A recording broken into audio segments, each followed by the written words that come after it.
Welcome to Politics for Patriots. Here's your host, the eviscerator of progressive nonsense, the executioner of imbecility, and the grim reaper of BS, Eddie Zipper.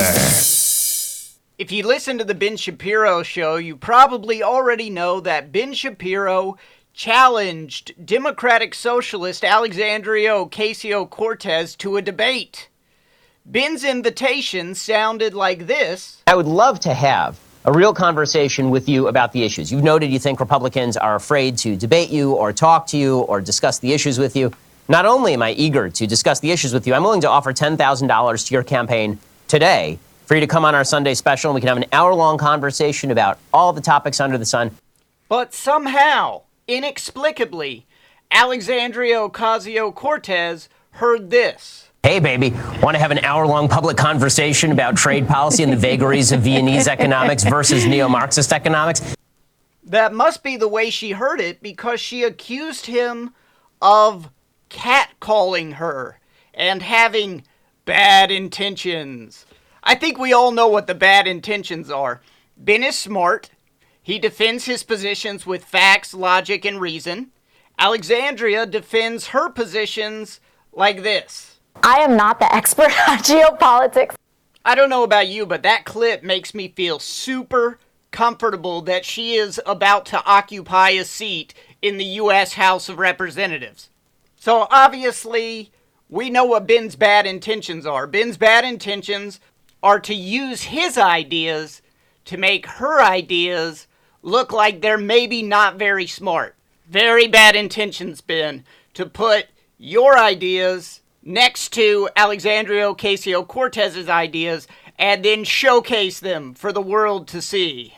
And I think to squeeze it all into a nutshell, we all know exactly what a debate between Ben Shapiro and Alexandria Ocasio-Cortez would sound like, right? Alexandria would be like, "Finally, those capitalist pigs will pay for their crimes, eh? Hey, comrades?"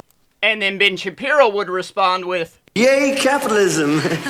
And that would be about all anybody needed to hear, and we would know who won that debate. This hypothetical debate that will never happen, I presume, would sound like the guy who works at Lowe's trying to help Ron Swanson. Hi there. Is there a project you're working on? I know more than you. All right. And that would pretty much be the end of it. See, that's the problem with being an oxymoronic, emphasis on the moronic, democratic socialist. Socialism is the Fabergé egg of economic theories. It's shiny, so it impresses dull-witted people.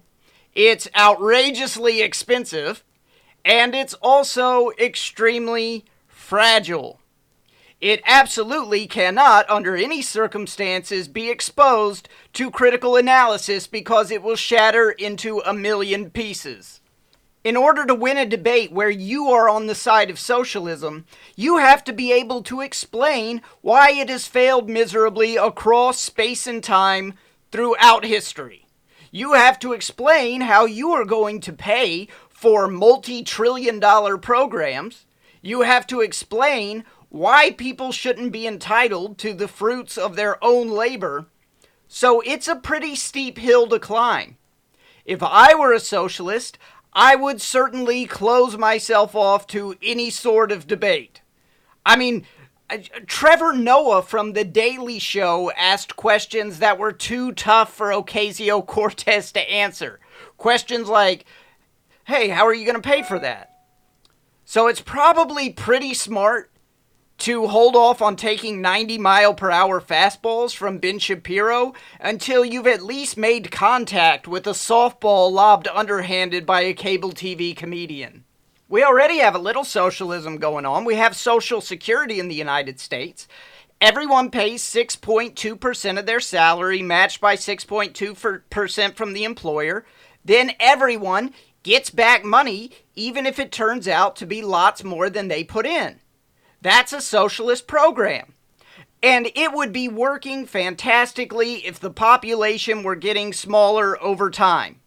Instead, the population is getting bigger, and the Social Security money will be exhausted by the year 2035. Capitalism builds wealth. Socialism simply redistributes the wealth that capitalism has built. See, socialists think that they are Robin Hood, stealing from the rich to give to the poor. Oh my goodness, it's so noble. But they better give that book another read, because Robin Hood most certainly did not steal from the rich to give to the poor. Who came up with that description of Robin Hood? It's like the cliched description of Robin Hood stole from the rich to give to the poor. Robin Hood did not steal from the rich to give to the poor. All right? I think some Democratic Socialist somewhere came up with that description. Robin Hood unequivocally stole from the tax collector and gave people back the fruits of their own labor. That is the opposite of socialism. That is rebelling against socialism. Alexandria Ocasio-Cortez, Bernie Sanders, and the other oxymoronic Democratic Socialists out there are not Robin Hood. They are Prince John. Here's Prince John from the old Disney version of Robin Hood. You listen to this, and you tell me if this does not sound exactly like Alexandria Ocasio-Cortez and Bernie Sanders. Taxes! Taxes! Beautiful, lovely taxes! Does that sound just like them or what? I mean, it is uncanny. I almost couldn't tell if that was even them or I listened to the drop and I was like, did I play the right thing or did I play actual audio of Bernie Sanders or Alexandria Ocasio-Cortez speaking? Like, was this one of their stump speeches or was this actually the clip from the movie? I wasn't sure because it sounds exactly the same to me. In fact, and this is just a flash of brilliance I just had off the top of my head, the Democrats should have used that last drop from Prince John as their new slogan. Right? The for the people thing they came up with is too vague. It doesn't really tell you what the Democratic Party is all about. But taxes, taxes, beautiful, lovely taxes, I mean, that nails it. I slap that on a bumper sticker next to that red, white, and blue donkey and boom, you nailed it. Joe Biden said it's patriotic to pay higher taxes. And Bob Menendez said that too, I remember. If you don't know who Bob Menendez is, that is probably because the media completely ignored the story when he was indicted for giving away political favors in exchange for goodies. I bet Chris Collins wishes he were a Democrat right now. You probably do know who Chris Collins is if you've watched any news over the last couple days. I mean, the media was all over his indictment the other day.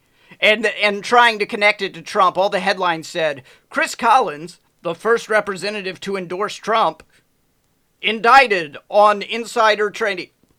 Okay, why did we squeeze President Trump's name in there?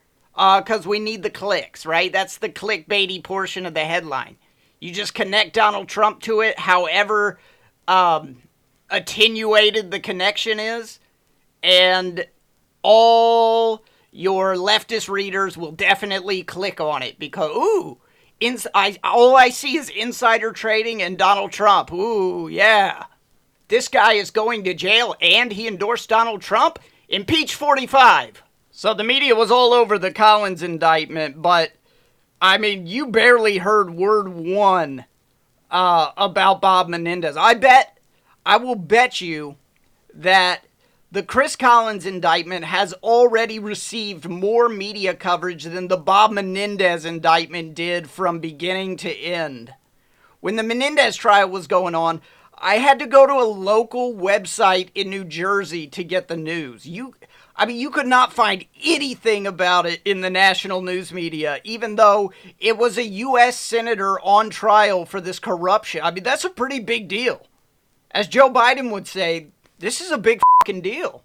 Taxes, taxes, beautiful, lovely taxes. That really should be the new official Democratic slogan. I mean, they hate the tax cuts. I mean, just count the number of times every day. Just watch any 24-hour news network and count the number of times you hear a Democrat come on and call the tax cuts, the GOP tax scam. That's their favorite talking point. Lots of Democrats have said they want to roll it back. Nancy Pelosi said that. And if I remember correctly, I think Nancy Pelosi is one of the more important Democrats. What exactly is Nancy Pelosi's job? I don't know. Let me ask Alexandria Ocasio-Cortez what Nancy Pelosi's job is. What's Nancy Pelosi's job, Alexandria? She is the leader of Speaker, or rather Leader Pelosi. Hopefully, we'll see. She is the current leader of the party, and I think that the party absolutely does have its leadership in the House. We have our leadership in the Senate as well. Oh my gosh, thank you, Alexandria. That really clears it up for me. I appreciate it. Now, satire alert. Alexandria Ocasio-Cortez is not really here in the room with me. What I did was, I simply asked a question to no one, and then I took a clip of her answering something different, and I played that clip so that it sounded like I was talking to her, but it's important for me to explain to you that I really wasn't talking to her. All right, so as we know from the clip, Nancy Pelosi is some sort of very important Democrat. She may even be Speaker of the House, who knows? What's certain is that Nancy Pelosi is the leader of the party, and also that the party has leaders in both the House and Senate. Excellent. So, we have to get rid of these tax cuts. We have to roll them back. The GOP tax scam. Right? So let's forget about the fact that 80% of Americans are seeing more money in their paychecks. Forget the fact that the standard deduction is now going to be double what it was before. These are tax cuts for the rich. Why? Because they lowered the corporate tax rate from 35% to 21%. That's the part that really has the Democrats all upset. So Ocasio-Cortez keeps saying on Twitter, she describes the tax cuts as the government writing a $2 trillion check. Like, these tax cuts, they're a handout from the government to all of us. She is terribly, terribly confused as to the origins of that money. Tax cuts are absolutely not the government writing a check. Tax cuts are the government allowing all of us to write smaller checks come confiscation time. The corporate rate went from 35% to 21%. I suppose Bernie Sanders and his ilk are upset about that. Remember, Bernie called it morally repugnant that the rates were cut from 35 to 21% for the corporate rate. So I suppose that the Democratic Socialists are really upset about that because they want to be more like Denmark and all those wonderful Scandinavian countries. That's what we hear over and over. It's not like Venezuela, where socialism is a literal hell on earth. No. It's like Denmark. And all those Scandinavian countries, that's the kind of socialism that's going to make life better for everyone in America. Can you imagine what those countries' corporate tax rates must be if Bernie Sanders approves so much of the economic policies in those countries? I mean, those corporate tax rates must be through the roof. They must be, because Bernie Sanders wants to emulate them. And he is for a huge corporate tax rate. So let's take a look at those corporate tax rates, shall we? Now, the U.S. corporate tax rate is currently 21%, lowered by President Trump and the Republican Congress from the much higher 35%. It was 35% before the GOP tax cuts. Denmark's corporate tax rate, take a guess, what do you think the corporate tax rate is in the supposed land of Bernie Sanders-style democratic socialism? 80%? 70%? Try 22%. That's the corporate tax rate in Denmark, 22%. Sweden, 22%. Norway, 23%. Finland, 20%. So why does Bernie hate the corporate tax cuts. Does he want to be Sweden and Denmark and Norway and Finland or not? Well, there must be some socialist country with a high corporate tax rate that's even more of a utopia than these countries with the low corporate tax rate. Oh, here's one. I found one that has a corporate tax rate of 34%, almost as high as the U.S. corporate tax rate used to be. Gosh, what grand and beautiful utopia do you think has that 34% tax rate? All right, you ready? Venezuela! All right, real quickly, I'm going to list every country in the world with a corporate tax rate over 30. You ready? Here we go. Listen for all those utopian paradises. Angola, Argentina, Brazil, Cameroon, Chad, Colombia, Congo, Costa Rica, El Salvador, Equatorial Guinea, France, Gabon, Greenland, Jamaica, Kenya, Malta, Mexico, Morocco, Mozambique, Namibia, Nicaragua, Nigeria, Pakistan, Papua New Guinea, the Philippines, Rwanda, St. Kitts and Nevis, St. Lucia, Senegal, Tanzania, Uganda, Venezuela, and Zambia. Yes, all the utopian paradises of modernity, where the streets are paved with gold and opportunity is abundant. Before the GOP tax scam, the United States was on that list. And I don't know if you noticed, but it's not a great list to be on. Where are all those countries Bernie Sanders wants to emulate? They're not on that list. Every single one of them is below 30%. Most of them well below 30%.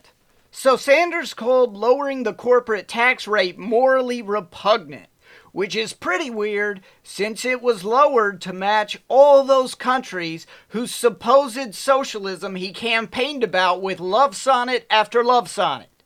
It's like if you're low on gas and you look around and you see two gas stations, and one has gas at $2.98 a gallon, and the other one has gas for $12 a gallon. Let's see, which one of those stations do you want to fill up your corporation at? The one where it's $2.98 a gallon, or the one where it's $12 a gallon? We all know who the Democratic Socialists really are. Okay, especially if you live in a college town, it's not hard to spot the Democratic Socialists. Where's the Democratic Socialist? Oh, there he is. It's that 22-year-old in the Che Guevara t-shirt he ordered on Amazon, sitting in the Starbucks, sipping on a $6 red-eye with almond milk while he uses the iPhone his parents bought him to tweet about the evils of capitalism. It's trendy. It's like the mullet of the 20-teens. It's like those big baggy Janko jeans kids wore when I was in high school. They looked like clown pants. Oxymoronic Democratic Socialism, or Bernieism, as I prefer to call it, is a trend that relies on the ignorance of its followers. And I can't be clear enough on this. I'm not going to paint all millennials with a broad brush, because I know so many millennials that are smart and that get the benefits of capitalism. Not all millennials are, the kid I just described. But that unfortunate group I described does exist. They are a subset of millennials. They are not all millennials. So bottom line here, I think it's clear to everyone why Republicans like to point to Ocasio-Cortez. I mean, for a House candidate in a very blue district, she receives an amazing amount of media attention, right? She receives about the amount of media attention that someone who is running in a presidential primary and is a major contender might receive.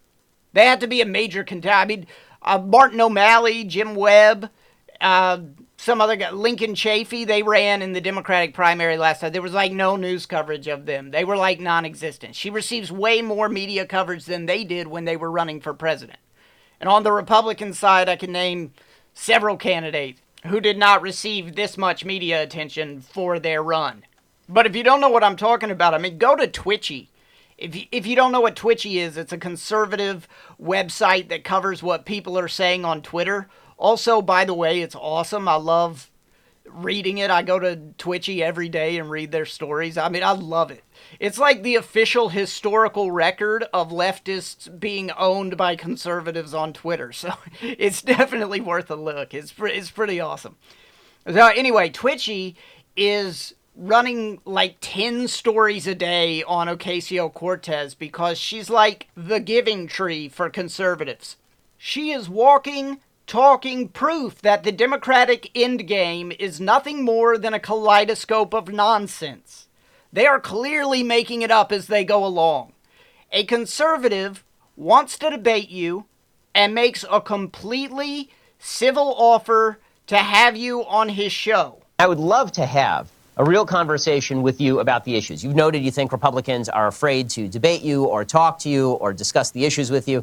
Not only am I eager to discuss the issues with you, I'm willing to offer $10,000 to your campaign today for you to come on our Sunday special and we can have an hour-long conversation about all the topics under the sun. And for that, he is accused of sexism, right? You refer to it as catcalling. I've been thinking about this, and Ben challenges men to debates all the time. So if you think about it, the real sexism would be if he challenged men to debates, but then when it came to Ocasio-Cortez, he said, no, I'm not going to do it because she's a woman. That's what sexism, that's like the definition of sexism. But Ben treats Ocasio-Cortez like a capable person who should own her ideology, just as he treats everyone. And that is somehow, in the magical world of leftist loonyism, that is sexism. Geez, it's almost like sexism is whatever serves their purpose at any given moment. It's almost like they have no inner monologue saying, let me think through this. Let me go through this comment and see if it is biased against females. It's almost like they just say it because it's the easiest way to ward off a challenge. It's almost like they say it because it's a flak jacket that stops criticism in its tracks. I'm of course not saying that sexism doesn't exist. It does. But this ain't it. I mean, come on. Media people make their living doing shows, and they often invite high-profile people to appear on those shows and speak. That's not a business model invented by Ben Shapiro. So why in the world would she launch a personal attack on him? The answer, of course, is to distract from the fact that she absolutely, under no circumstances, can expose her ideology to scrutiny by a Ben Shapiro. It would not survive. Because it is snake oil. If you are selling snake oil and someone in the crowd holds up a snake and asks for a demonstration, what do? The answer is anything in the whole wide world other than demonstrate. Democratic socialism is snake oil. Step 2, provide everyone with everything on the taxpayer's dime. Step 1, to be determined. Right? I compared it to mullets earlier, because it's trendy like the mullets were in the 1980s. But it's really only like a mullet if the rest of us have to shave our heads to supply the fashion challenge person with the hair for their mullet. If I were a democratic socialist, I promise you, I would not go within 1,000 feet of Ben Shapiro or anyone else with half a clue about economics. All right, that's the show for today. I hope you enjoyed it. I had a great time. Email me your thoughts on democratic socialism at patriots@eddiezipper.com. That's patriots at EDDIEZIPPERER.com. Please subscribe on iTunes. Please leave a review on iTunes. Thank you to everyone who has left a positive review. I appreciate it. Till next time, that's it. I'm out of here. She is the leader of You just listened to Politics for Patriots with Eddie Zipper. Email the show at patriots@eddiezipper.com and please subscribe.